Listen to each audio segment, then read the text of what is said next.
कि 19वीं शताब्दी में लड़कियों की शादी की उम्र 10 वर्ष थी। 1940 तक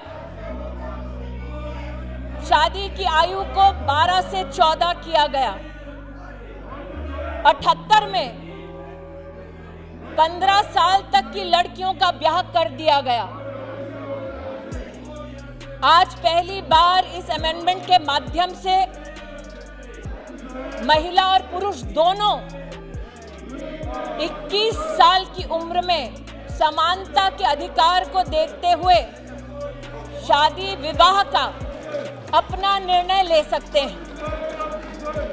ये कहना कि अगर महिला शिक्षित नहीं है तो वो अपने अधिकारों का ना ज्ञान रख पाएगी, ना उन अधिकारों का इस्तेमाल कर पाएगी। देश की ग्रामीण अंचल की बहनों का इससे बड़ा अपमान इस सदन में नहीं हो सकता। आज इस सदन के सम्मुख मैं ये कहना चाहूंगी कि 2015 से लेकर 2020 तक हमारे देश में बाल विवाह रोकने की संख्या 20 लाख विवाह रोके गए हैं, ऐसे रिसर्च हमको बतलाती है। NFHS 5 का डेटा बतलाता है कि 15 साल से 18 साल की उम्र में 7% बेटियां गर्भवती पाई गई हैं। 18 साल से कम उम्र में 23% लड़कियों का ब्याह रचा दिया गया, जबकि कानून उसकी इजाजत नहीं देता। पर आज जो लोग आपने अपनी बात रखी, मेरा माननीय सदस्यों से अनुरोध है, आपने अपनी बात रखी है ना। ऑनरेबल मिनिस्टर स्पीकिंग, मंत्री जी उसको रिस्पॉन्ड कर रही हैं, महिला मंत्री है, आप कृपया सीट पर जाइए, शांतिपूर्वक सुनिए। आपने अपनी बात रख दी है। That this house cannot be witness to that disrespect to women is my contention today. महोदय, जिन लोगों ने कहा कि ये अमेंडमेंट सेक्युलर नहीं है, उनका ध्यान आकृष्ट करना चाहूंगी सुप्रीम कोर्ट के कथन पर। Independent thought versus union of India 382 of 2010, supreme court का स्वयं मानना है कि ये एक्ट सेक्युलर एक्ट है और मुस्लिम पर्सनल लॉ की दृष्टि से भी, हिंदू मैरिज एक्ट की दृष्टि से भी सभी धर्म, सभी जाति, सभी समुदाय की महिलाओं को समानता का अधिकार विवाह की दृष्टि से मिलना चाहिए। महोदय, इस निर्णय की सामाजिक, सांस्कृतिक, पारिवारिक, मार्मिक विषयों को मैं समझती हूं।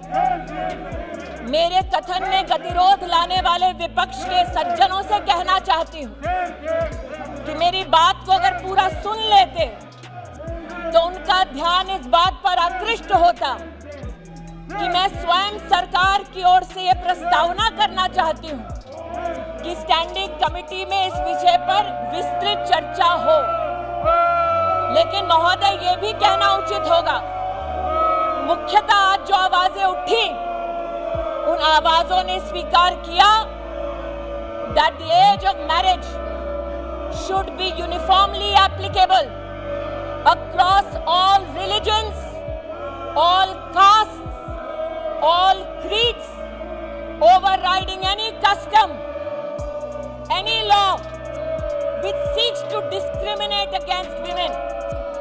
So those men who stood in this house in support of uniformity in applicability of the law have my gratitude.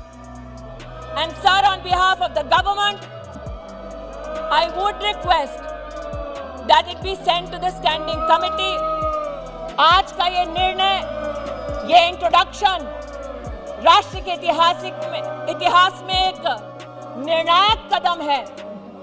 हमारे प्रधानमंत्री जी ने इस प्रस्तावना को अपना आशीर्वाद दिया कि इस देश में किसी महिला के साथ भेदभाव ना हो, हमारे प्रधानमंत्री जी ने इस प्रस्तावना को आशीर्वाद दिया कि जब 15 और 18 साल की बेटियों का गर्भवती होने से 10% मिसकैरेज का चांस रहता है, तो बेटियों के संरक्षण में यह प्रस्तावना सदन के सम्मुख प्रस्तुत की जाए।